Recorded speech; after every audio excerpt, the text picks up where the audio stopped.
So Blink is back. Blink-182 is back with founding member Tom DeLonge, and the world is finally healing. Now with their reunion, they've come back stronger than ever. They played Coachella last year. To be honest, their set was pretty magical. They announced a new album and it finally came out, so let's get into it.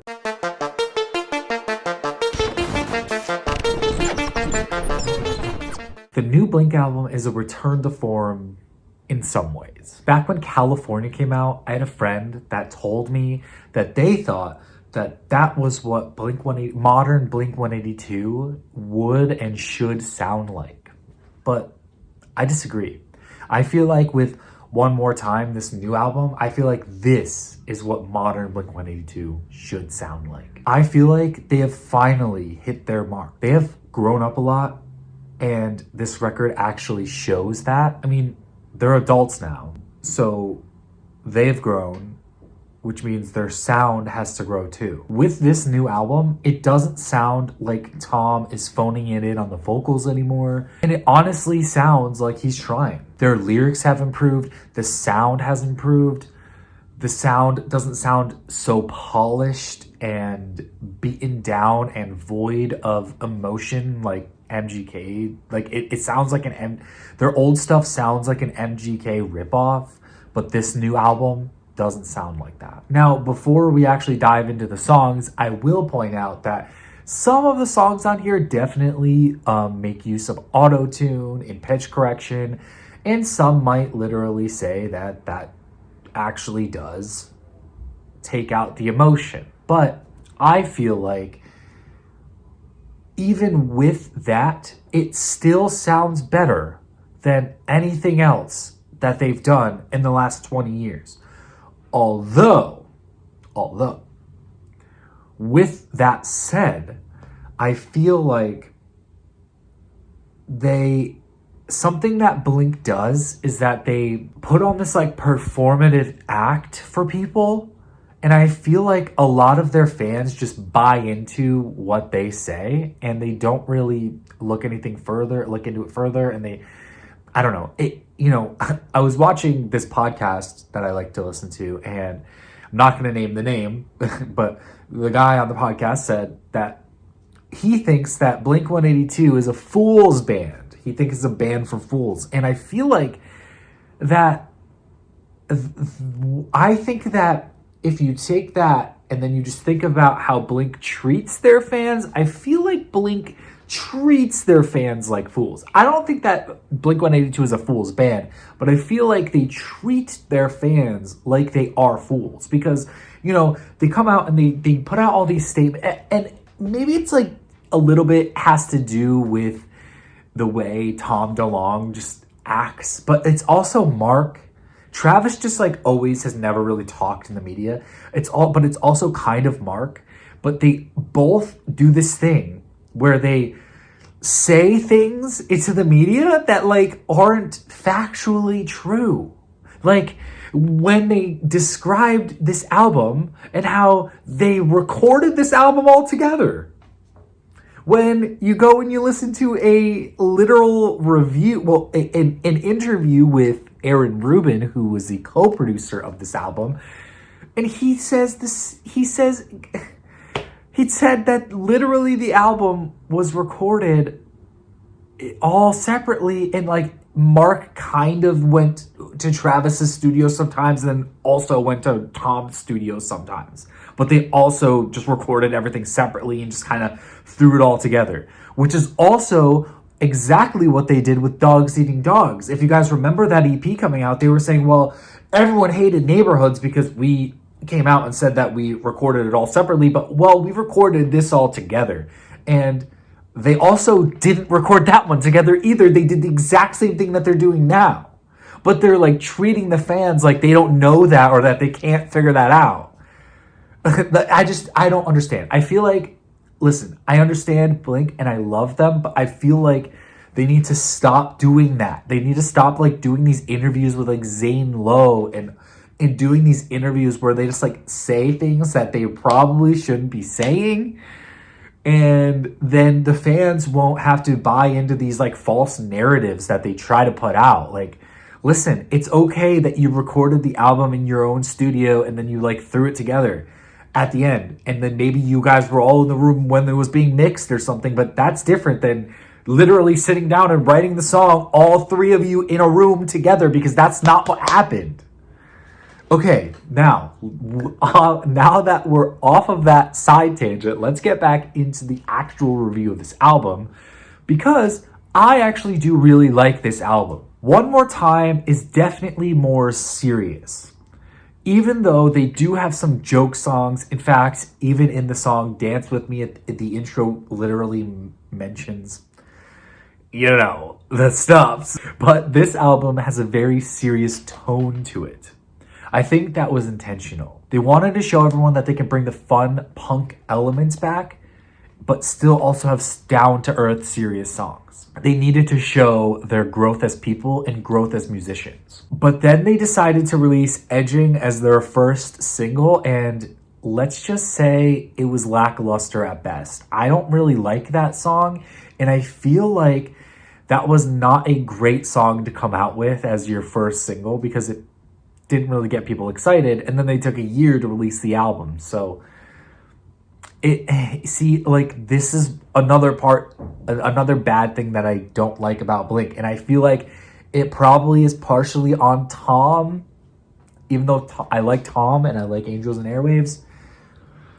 I listened to Aaron Rubin's other interview about Angels and Airwaves' latest album, and Tom also did some things where he was like supposed to contact Aaron Rubin before they like released it so they can get like an album, like the track list in order in like a correct order that they wanted it, and they could pick the singles that they wanted. But then Tom just went ahead and picked the singles by himself and also made the track list by himself, and Aaron Rubin had not discussed that with him, and they just threw it out into the ether because that's what Tom does.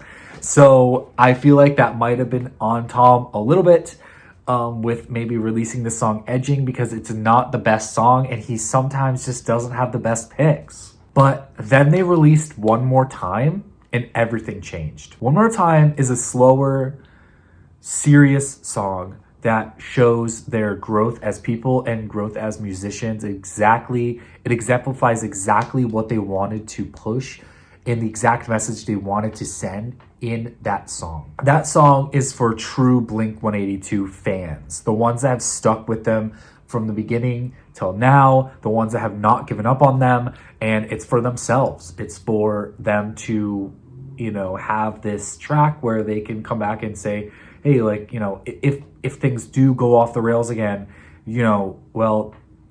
they shouldn't, because they literally wrote a song about that kind of stuff. And it's a song about, we shouldn't wait to do this one more time. We should do it now. We should actually not just say, well, we shouldn't just wait for another plane crash or somebody to have cancer. We should finally come back and put all of our grievances aside and come back and be a band and do this for us and for the fans. And I feel like they are doing it for the fans, because there are a lot of people that don't like this, but I feel like they are doing what they should be doing. Even when they do play live, they're doing what they should be doing. There's a lot of bands nowadays that are doing reunions, but then they're coming back, or maybe they're a band that like took off like a whole, big, like a long space of time in between an album, and they weren't really doing anything, and then they came back together to do an album, but then they go on tour and then they only play new stuff, or like they don't care about any of their old stuff. But this is a band it's just like a pop punk band that's been around for 20, 30 years. So why are they not playing the hits? You know what I'm talking about? Like, if Green Day came out and only played new stuff from their new album when they played live, no one would care. It would be a literal flop, and I'm not kidding. If Blink-182 did this same thing, it would be a flop, but they know that. So when they go out on stage, they're literally playing only the hits, and only the hits. Only the hits. That's it. They're not playing anything else. They're playing nostalgic songs, and that's what One More Time is. It's a nostalgic song. That day that they released that track, they also released another track called More Than You Know, which is way more upbeat and punky and in your face than One More Time. It does have a more serious tone to the lyrics, but the actual song itself is more in your face and upbeat and popping off than One More Time. It has popping punk rock crunchy guitars and anthemic. It has an anthemic chorus, and if you guys know your Tom DeLonge, you would definitely hear in that song that he used a chord progression that he has used in an Angels and Airwaves song from the Dreamwalker album. But then came in Dance With Me. This song is true Blink-182. This song rocks, and it shows another progression for the band.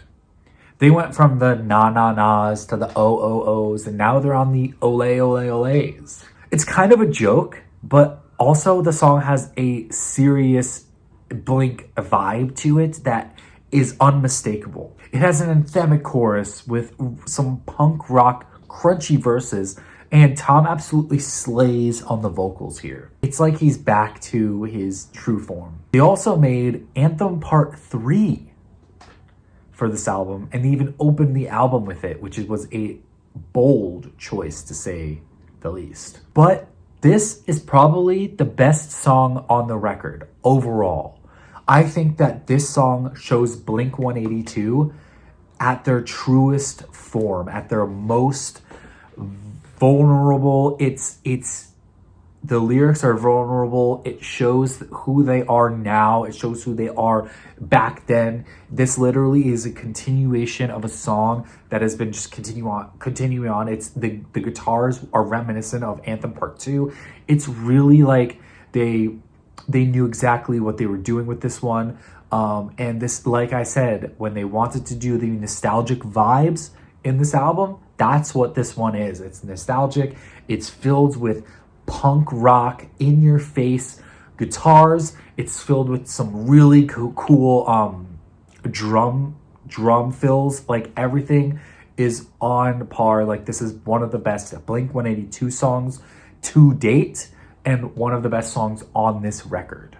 But like I said, this whole entire album is progressive for the band. There's 17 fucking songs on it. Some of the cuts from this album have pounding synths. Some have really crunchy punk rock guitars, but then some are more vulnerable and subdued and brought down and serious. And some are just fun pop punk bangers. But I feel like there's going to be some people that don't like this album. Even if you don't like this album though, you can't deny that this is a return to form for this band. I mean, they lost Tom DeLonge, who was a founding member. Then he came back to the band, and after the band went on to do 2 records with another vocalist and had a whole different sound and vibe. And now they're back to what they should sound like. This is what modern Blink-182 should sound like. So, like I said, this is a return to form for the band. It's almost like they finally found their voice again.